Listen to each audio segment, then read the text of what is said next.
Les biens matériels et la spiritualité sont-ils comparables au mélange de l'eau avec de l'huile? Ou bien les deux principes s'allient et se marient très bien? Réponse mitigée, arguments partagés et contradictoires entre le docteur Bosco Ben Youssef du Nouvel Ordre animiste et Saïd Ahmad, le représentant de la communauté islamique Ahmadiyya ici au Congo. Bonjour à vous. Bonjour. Docteur Bosco Ben Youssef, pour vous, pas de spiritualité sans exaltation des biens matériels et de la richesse. Vous avez même dit que ceux qui n'auront pas acheté de parcelles, de terrains, construit de maisons, ceux qui n'ont pas de femmes, ceux qui n'ont pas d'enfants, iront droit en enfer. On vous écoute. Merci beaucoup. Je salue tous ceux qui me suivent. Et d'entrée du jeu, puisque le temps est contre nous, c'est le temps qui a toujours été le moyen par lequel les hommes expriment ce à quoi ils sont ici sur Terre. Je commence par dire ceci. J'ai toutefois entendu les gens dire « je prie ». J'ai toutefois entendu les gens dire « je vais à la mosquée ». Mais je me suis posé une question de savoir qu'est-ce qui prouve réellement que ces personnes prient.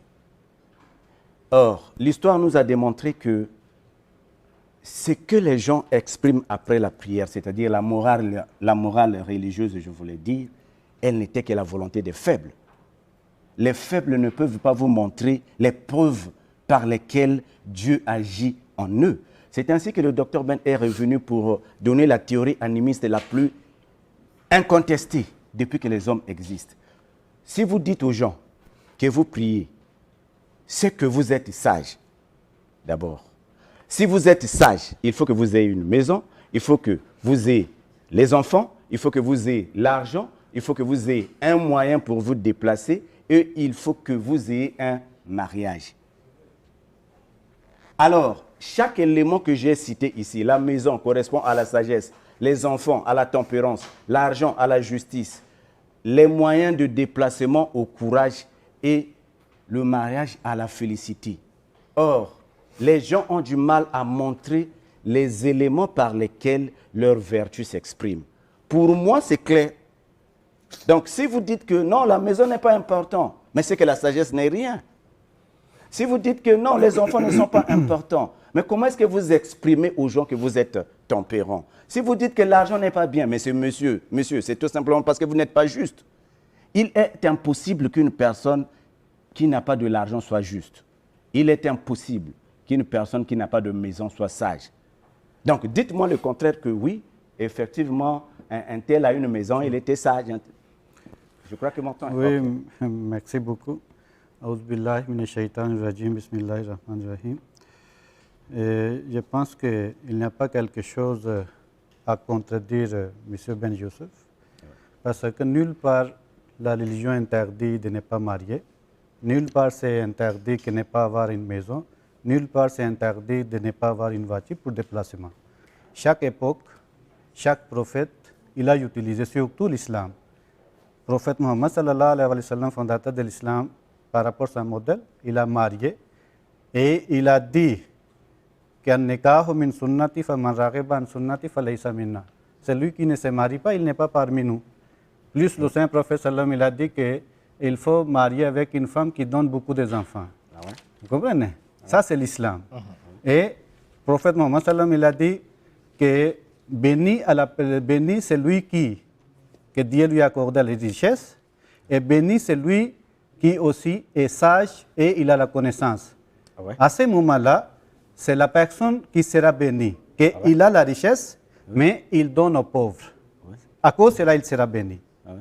Et il sera bienvenu auprès de Dieu. Ah ouais? Et une personne qui a la connaissance, Ouais. il est aussi bienvenu s'il partage cette connaissance pour augmenter, pour faire prospérer la société. C'est ça, en principe, l'enseignement de l'islam, et nulle part que je peux vous contredire.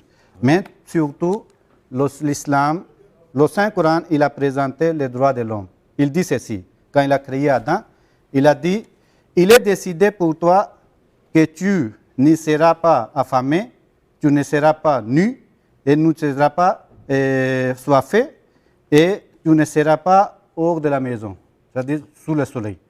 Ouais. Cela signifie que ça, c'est le droit fondamental de l'homme. Si une personne pauvre n'a pas de moyens, c'est l'État qui doit prendre les responsabilités, c'est l'islam qui exige. Merci, M. Saïd Ahmad, de votre honnêteté. Honnêteté, je voulais dire, parce que, effectivement, le Coran prévoit la sagesse. C'est très important. Mais pourquoi nous insistons sur le fait que la maison serait importante? L'homme est le représentant de Dieu sur terre, tel que vous l'avez dit. Si Dieu est sage, l'homme devrait l'être. Comment voulez-vous que l'homme qui a tous les attributs de Dieu ne serait-il pas sage? Alors, pour rapidement venir ici, je mets ceci. Et ceux qui n'ont pas de quoi se marier cherchent à rester chastes jusqu'à ce que Allah les enrichisse par sa grâce. Ceux de vous esclaves qui cherchent un contrat d'affranchissement, concluez ce contrat avec eux si vous reconnaissez du bien en eux. Sourate chapitre, je crois, 24, verset 33. Moi, c'est la partie là, ceux qui doivent rester chastes. Moi, je pense que ça n'a pas d'effet.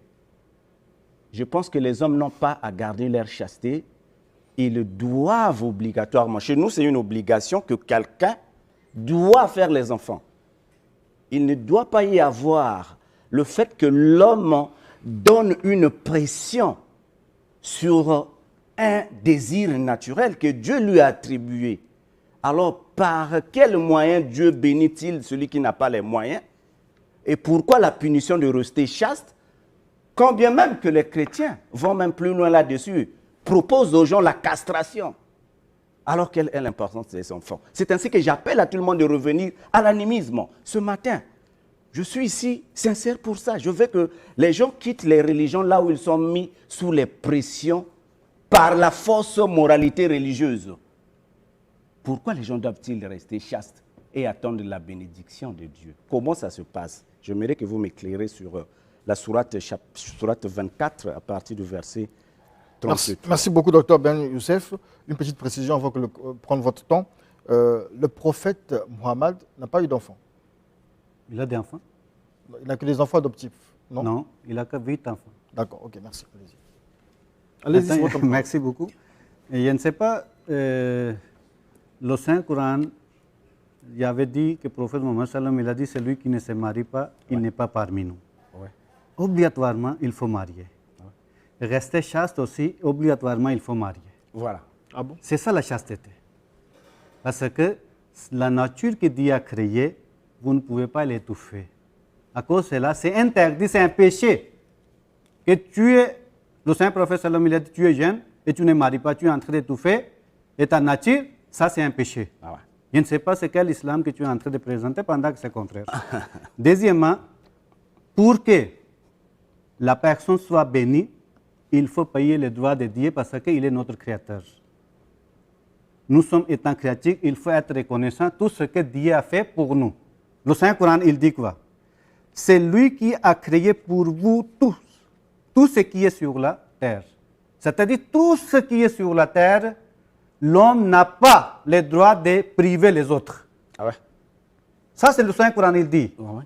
Tu as le droit d'aller en Europe pour chercher ton droit. Tu as le droit d'aller en Asie pour chercher. Parce que Dieu n'a pas créé la limite.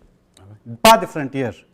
Ah ouais. Maintenant, le Saint-Coran, il dit encore, dans l'air bien, il y a une part pour les mendiants et pour les indigents. C'est-à-dire les gens qui sont riches, Dieu a demandé au prophète Mohammed sallam, prends chez les riches et donnez aux pauvres. C'est parti à eux. Ce n'est pas que tout ce que vous avez aujourd'hui que Dieu t'a accordé, c'est parti à vous. Quand vous partagez avec les autres, à ce moment-là, Dieu est content de vous parce que tu as aimé sa créature. Le Saint Prophète sallam, il a dit dans tel point que si vous coupez le morceau d'un pain donné dans la bouche de votre femme, sur ça, tu seras récompensé que tu as aimé la créature de Dieu. Avant que le docteur Ben ne prenne la parole, quelle est la place, la destination des pauvres, des indigents, des mendiants? Ils iront en enfer ou bien parce qu'ils n'auront pas de biens, ils n'auront pas de maison? Nulle part c'est écrit celui qui n'a pas une femme, celui qui n'a pas une maison, celui qui n'a pas une voiture, il va en enfer. Nulle part dans le Saint-Coran qui dit ça. Bon. Maintenant, plutôt, ça devient une responsabilité des riches si, à côté, les pauvres qui sont en train de souffrir. D'accord. Docteur Ben Youssef. Bon, mais s'agissant des riches et des pauvres, l'animisme résout la solution de la manière la plus simple. L'amitié, l'ami. Parce que chez nous, les Africains, le concept de frère n'existe pas. Un bon ami, c'est celui qui sait donner. Voilà pourquoi nous disons ceci. S'agissant de la question que le journaliste a posée sur mais les mendiants, les pauvres, mais ce sont des gens faibles d'esprit. C'est des gens faibles d'esprit. Un pauvre, entre donner la richesse à un pauvre et donner la richesse, le bonheur à un sage, entre les deux personnes, à qui doit-on donner la richesse à garder? Moi, je pense que le sage doit avoir le droit de garder la richesse. Pourquoi? Parce que le pauvre n'a qu'une seule vertu. Supporter sa faiblesse jusqu'à attendre le jour où il sera heureux. Or, le riche a déjà gagné. C'est ainsi que pour nous, la loi de l'ordre et du désordre voudrait à ce que tout le monde doit être heureux sur la terre. Aucune personne ne doit dire, oui, moi je suis mort, je resterai pauvre, c'est-à-dire je vais auprès de Dieu pauvre. Non. Si vous mourrez pauvre, vous devrez revenir ici. La loi de la cocyclicité, la loi du cause à effet va toujours vous ramener ici-bas sur la terre pour que vous ayez vos voitures. Bon Dieu, pourquoi les autres doivent avoir et vous ne devez pas avoir ici-bas sur la terre? C'est ce que nous condamnons. Nous disons ceci, Dieu n'est pas injuste. Pourquoi a-t-il donné la sagesse à l'homme et que les autres personnes utilisent cette sagesse pour devenir riches et que l'autre demeure dans la pauvreté? Nous disons non, cette injustice n'est pas claire. C'est là où les gens trichent avec les hommes pour leur demander la zakat, l'impôt. Comment voulez-vous demander l'impôt à ceux qui n'ont rien? Pourquoi Dieu ne les bénit pas? Si Dieu c'est le bien. Est-ce qu'un pauvre peut être sage? Merci beaucoup. Voilà. Et je pense que sur la zakat, là, tu as dit que pourquoi Dieu ne punit pas si on demande chez les pauvres? Pendant que si vous connaissez un peu l'écriture du Saint-Coran ou les commandements du Saint-Coran, zakat est payé pour les pauvres. Ce n'est pas parti à imam, ce n'est pas pour construire les mosquées, ce n'est pas pour les déplacements. Dieu a dit, c'est bien chez les prophètes, Khuz min amwalihim sadaqa, que au prophète chapitre 9 verset 103, prends pour donner aux pauvres une partie de leurs biens en aumône. Oui. Maintenant, qui a dit que je prends chez les pauvres aussi? C'est parti aux pauvres. J'ai dit que c'est le plan que Dieu a présenté au monde. Si aujourd'hui tout le monde il suit ce plan, il y aura la paix, il n'y aura pas la pauvreté. Parce que Dieu a demandé 2,5%, chaque riche doit payer aux pauvres. Et aujourd'hui, il y a combien de millionnaires de musulmans, de riches? Si ils respectent le Coran, voilà. ça demande de l'islam, il n'y aura pas la pauvreté. Voilà. Mais pour ça, on a besoin d'un leader. Voilà. Un leader honnête. Le califat que l'islam a présenté, et aujourd'hui, par grâce de Dieu, là, dans la communauté musulmane Ahmadiyya, il y en a. À cause de cela, dans la communauté musulmane Ahmadiyya, vous n'allez pas voir un mendiant. Vous n'allez pas voir une personne qui est en train de crier devant les gens au magasin, pour demander 100 francs, 100 francs. Parce que c'est un système qui était créé à l'époque du prophète Mohammed sallam, que les esclaves n'étaient pas restés esclaves. Ils sont devenus rois. C'est ça que vous avez dit. Nous, dans 13 ans seulement, Bilal qui était un esclave, le moment de victoire, c'est les riches, les rois de Mecque, ils cherchaient pour se réfugier auprès de Bilal. Bilal, protège-nous. Voilà la richesse, voilà la bonheur qu'il Dieu a accordé. C'est lui qui a suivi le prophète Mohammed sallallahu alayhi wa sallam. Aujourd'hui, si tu suis le califat Ahmadiyya, tu auras cette bonheur-là. Non. C'est juste. Bon, bon, voilà, c'est votre temps de parole. Voilà. J'en profite pour poser la question de savoir, est-ce que les pauvres sont sous le coup de la malédiction? Est-ce que les pauvres sont rejetés par Dieu? Bon. D'ailleurs, il faut dire une chose, telle que l'a dit mon frère ici. Non, n'oubliez pas que l'islam finance le djihad avec l'argent. Non, n'échange pas, le sujet. Là. Je parle de l'argent. Ici, vous dites qu'on doit donner aux pauvres. Non. On donne à certaines personnes. Non, j'arrive. J'ai cité la verset. J'arrive. Regardez dans le Coran là. Surat 7 et 32 est plus que clair là-dessus. Il dit quoi? Notamment, les justes doivent, les riches contribuent notamment à des projets de bienfaisance et au financement de la guerre sainte. La guerre sainte est aussi financée. Donc il n'y a pas que seulement, ne cachez pas le côté où... Non, non, non, J'arrive, s'il vous plaît. J'arrive. Vous êtes en train de changer le sujet. Non, non, non, non. Ce que vous prétendez le califat, mais il doit être financé par de l'argent, c'est pas ça la paix. Oui, c'est pas ça la paix. Voilà pourquoi la vraie paix, c'est la paix de la sagesse. C'est la paix animiste qui doit remettre de l'argent à ceux qui sont sages, qui savent l'utiliser. On ne peut pas donner de l'argent à ceux qui achètent les armes. Chez vous à la mosquée, mais il y a des gens qui n'ont pas de maison. Chez vous à la mosquée, il y a des gens qui n'ont pas de voiture. Chez vous à la mosquée, vous dites que bon, on ne toque pas, mais ce n'est pas parce qu'ils ne sortent pas pour aller toquer à la mosquée. Je crois que là où vous priez, il n'y a que vous qui avez la voiture. Comment expliquez-vous cette décadence et que les autres doivent venir chaque matin, prier, vous avez la voiture, ils n'ont pas, vous avez la maison, ils n'ont pas. À quand auront-ils cela? Mais vous allez me mentir qu'ils vont attendre la volonté de Dieu. Voilà, il y a les autres qui doivent attendre la volonté de Dieu et vous n'attendez pas la volonté de Dieu. Comment expliquez-vous cette décadence? Voilà pourquoi nous proposons le modèle parfait. Nous disons que c'est aux animistes qui disent que tout le monde est riche. Ne l'est pas celui qui les circonstances du temps l'ont voulu, mais au temps opportun, il doit l'être, même après sa mort. Oui, je pense que, merci beaucoup. Voilà. Tout ce que vous êtes en train de dire, ça n'a pas de sens. Ah. Chez vous, le monde qui est en train de vous suivre, tous les animistes, est-ce qu'ils ont tous des maisons, des voitures, tout, il y en a? C'est contre la nature. Ah. Si tout le monde, ils ont la voiture, tout le monde, ils ont la maison, mais qui va tailler tes habits? Mais voilà pourquoi vous avez parlé du califat. Écoute d'abord. Quand vous avez parlé du califat, je vous ai dit que le califat, ce n'est pas un modèle. Il ne faut pas perdre mon temps. Les paysans, qui va souffrir dans le soleil là pour qu'ils puissent planter pour vous? S'ils ont les voitures, s'ils ont tout. Il ira au champ avec le vélo. Dieu est sage, non? Il ira au champ avec son tricycle.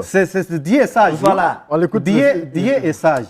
Par rapport à sa sagesse que Dieu a créé l'homme, si vous ne pouvez pas changer cette nature-là. La sagesse, c'est un bien. Vous comprenez? Maintenant, il faut qu'il y ait certaines personnes qui sont inférieures, qui travaillent pour les autres. Est-ce que le pauvre est sage? Vous ne répondez pas à ma question. Les pauvres, qui vous a dit que les pauvres... Est-ce qu'il est bien? Et qui vous a dit que les pauvres ne sont pas sages? La sagesse est liée avec le cerveau. Non, mais comment n'arrive-t-il pas à produire le bien de son corps? Les sagesses ne lient pas...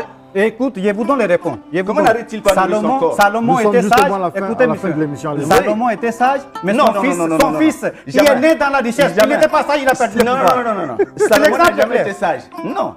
Salomon n'a jamais été sage comme Jésus, comme Bouddha. Ils ne sont pas les sages. Ne confondez pas. Nous revenons dimanche prochain sur le même sujet.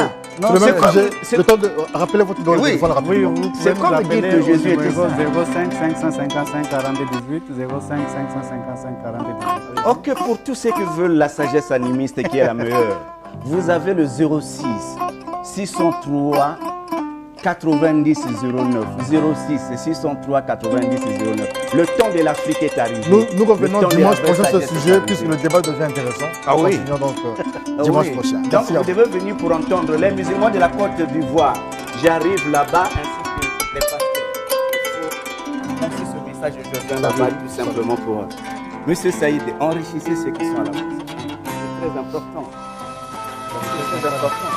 La richesse n'est pas importante? Si la richesse était importante, c'est important. Sinon,